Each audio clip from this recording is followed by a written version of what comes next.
Alright, so I've now been daily driving the Bora for about 2 to 3 weeks, and if I have one complaint with the car, it is the suspension. Not only is it extremely floaty and really full of body roll in corners, but two, it sits exceptionally high, especially in the rear, leaving it a massive wheel gap which just doesn't look good.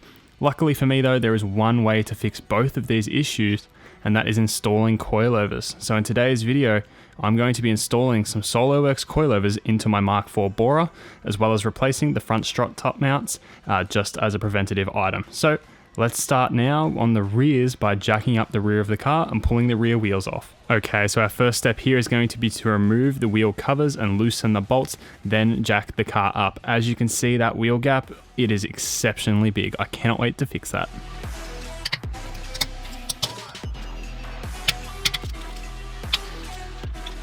Being that this is a front wheel drive car and we are on a slight hill, I'm going to chock the front wheels off too, just to make sure we're extra safe that this car isn't going to roll away, as well as leaving it in gear. Alright, so now that we have the wheel in the air, it's time to remove the bolts the rest of the way and take the wheel off.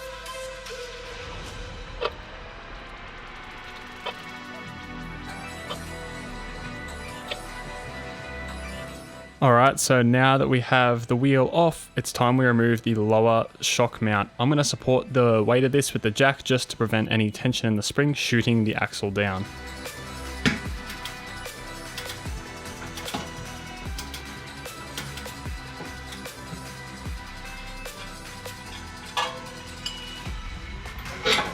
And there we have that bolt removed out of the bottom. Now we're just going to lower the jack down slowly. If you have one of these wheel holders that are to go in here and support the wheel when you're removing it, definitely fasten one of these in. These will help you get leverage to push down on the control arm here, or whatever you want to call it, to make more leeway to get the spring out. So even with holding the wheel support down, I can't get enough leverage to pop the rear spring out. So the other way to do this is a beam type suspension in the rear. We're to go over, jack the other side up, and remove the other strut from the other side, which is pretty much what's going to be holding this spring in. Once both sides are out and loose, this spring should literally just fall out. Well, I would have loved to have filmed that, but I've removed the strut on the other side, and yeah, look at the spring. Nice, super simple. So let's open up the Solo-Werks box now and get out our rear stuff for the rear suspension to go back in. And of course, one last thing we need to do is remove these two top strut mount bolts for the rear shock, and then that's everything out of the standard rear suspension.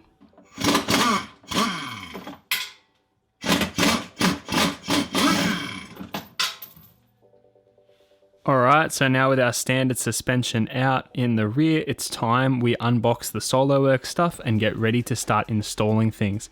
The only things that we'll need to take from this standard suspension are the mounts at the top of the springs just there, as they will go between the spring and the body of the car, and the strut tops for the rears over there, which I'll show you how to remove once I quickly show you over the Solo-Werks suspension. Alright, so here we are here with our new Solo-Werks suspension.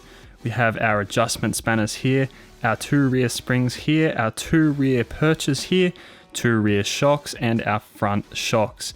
This is all ready to go to be installed into the car. Of course, we'll put our top mount onto the rear struts from the old struts, likewise with the front, although I have new ones. And in the rear, all we need to do is get that rubber piece and stick it in the top of the spring here.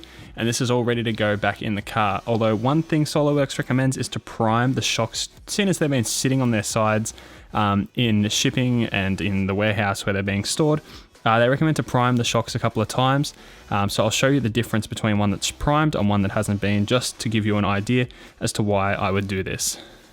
Okay, and here's what the shock I've already done sounds like. As you can see, perfectly dead silent and nice and smooth.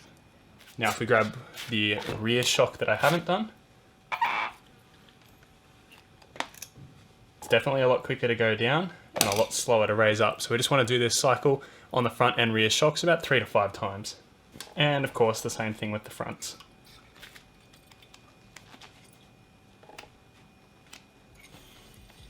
So to begin with, we are going to put in the rear perches, rear springs, and the mount of the OEM rear springs into the back. This is simply done with an 18mm bolt in the bottom, and we thread that in and tighten that until the perch seats nicely. Apologies for jumping to the shoddy phone footage, but one thing I've never seen people remove in videos is this little ring right here. This is pretty tight on there. You'll need a flathead screwdriver and prying it, but without this, the perch won't seat correctly. I was wondering why I couldn't do it. Remove that, and now it sits in there absolutely perfectly. And now that perch is in there nice and tight. As you can see here, we have the perch in and the spring on top with the text side up. This is actually the opposite to how it tells you to do it. There's a flat side down the bottom here that sits perfectly on the perch, and then this side up here sits perfect in the OEM top mount for this. And of course, once we put our strut in, this spring will be tensioned. Alright, so now that we have our new Solo-Werks springs in, it's time we get started on the rear shocks and getting them prepped to go in the car as well. So after attempting to do this the wrong way and having little to no luck, I'm going to instead do it the right way. Just like this. And we'll loosen it off this way. This is the correct way to do it.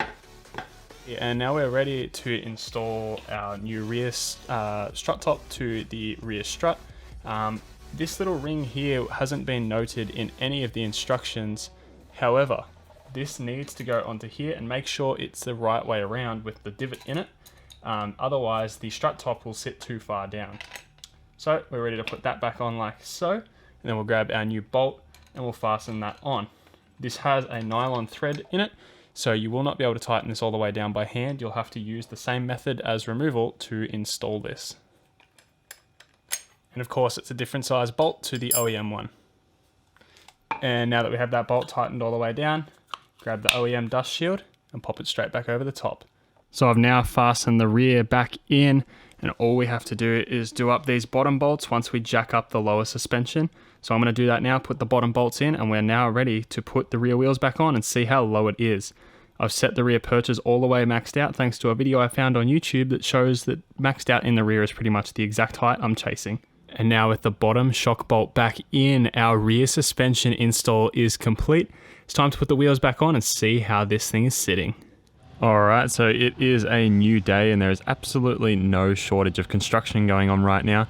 But as you can see, the rear is looking very, very nice.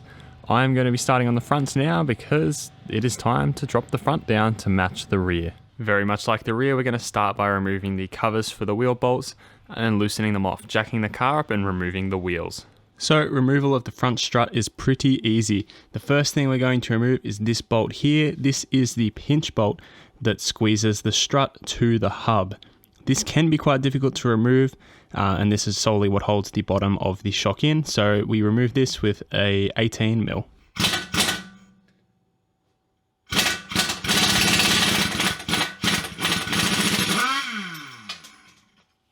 Next up, we're going to remove all of these lines from the strut itself.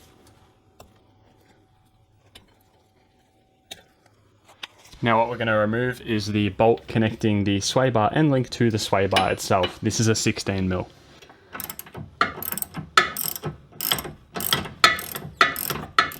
Once we have that sway bar end link removed, it's time we remove the strut top.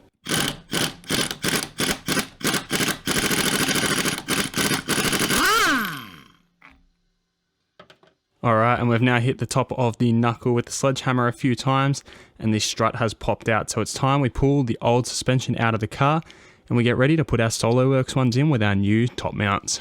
Alright, so now we have our old strut out of the car with our old top mount on it. In here is a small 21mm bolt that we will be reusing with the new struts. So we need to remove this, but of course the spring is under a massive amount of tension right now. So to remove the spring, we're going to put some spring compressors on it first. That way we can take the load off this spring. We can remove that bolt safely, and then we can reuse that on our new front suspension. So now with our spring compressors on, you can see that the spring is now loose, which means this top bolt is ready to be safely removed.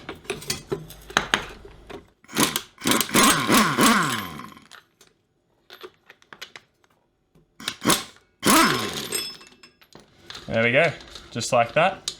off comes our top bolt. What I'm going to do is reuse the original bolt from the strut top, because the Solo-Werks provide a new one, which is the bolt that goes in the bonnet or in the engine bay. And I'm going to use that just to fasten on and keep all of the factory bearing and strut top and all of that on this unit, because I'm going to be replacing the whole lot. So we're going to thread that bolt back on. The strut top will not fit in that bolt. These have a bit of a washer around it. As you can see here, there's a little bit of a washer around this one, which is what actually holds the strut top in. So it's not going to fasten to this bolt here, unfortunately, but we can just tighten this up, just so it's keeping everything in one piece. And there we have our old strut out of the way. Now it's time we get the Solo-Werks on, and we'll show you the difference between the top mounts and why I was replacing them. So just quickly here, whilst we're still on the floor covered in dirt, let's just have a look here at these two top mounts. As they stand right here, you can see how much more squished the one on your left is. This is our old one, this is our brand new one. You can see the height difference between the two. It is absolutely ridiculous. The other thing as well, which is very, very noticeable, we can see here this hole in the middle is perfectly central. Whereas the hole in this one, I don't know if the camera will pick that up, is very much so off to the side. So not only was this squished, it was not balanced, like centered. So with our new strut top in, hopefully this is going to make a massive difference to just the overall feel of the car, because it's not squished and, you know, off center. So this is going to go onto our Solo-Werks coilover with our new bearing, and we'll get ready to put that back in the car. So here we have our Solo-Werks coilover. I've set the threads to 30mm. That same video that I referenced the rear off said they had about 25mm to spare at the front, so I've left 30 because theirs was slightly lower than I wanted in the front. Because of the front lip clearance, it just doesn't give a lot of ground clearance. So I've got 30mm of threads showing at the bottom. We've got a helper spring, all the right things are in place. The bolts down here to adjust the height is locked in. And then we've got our Solo-Werks top piece here. We've got a brand new bearing from KYB and a brand new strut top from KYB. So this is all going to go back in now, and hopefully this car is going to feel heaps more dialed in. So I'll show you the reinstall process of this now. Okay, so I've now got the top bolt just holding the strut in. What I'm going to do is get some copper anti-seize and just add some around the base here. That way the coilover is easy to remove if need be. So now I'm going to start jacking from the bottom of the lower control arm and line up the knuckle with the strut. So that was the sound of our coilover popping perfectly into place. We should now be able to get the bottom stretch bolt into place to fasten the bottom of the coilover in. So that bottom bolt's in. The other thing we're going to do at the same time is put the sway bar bolt back in. We now have our sway bar tightened back in. I'm going to get rid of the excess copper grease from around the top of the strut, because this can attract dirt and we don't want that. Now I'm going to tighten down the pinch bolt at the bottom with the rattle gun. And there we have the pinch bolt done up nice and tight. From here we're going to pop all these lines back on. And now for the final and last step, which is going to be putting the strut tops in and fastening them up, and that is the coilovers successfully installed all around.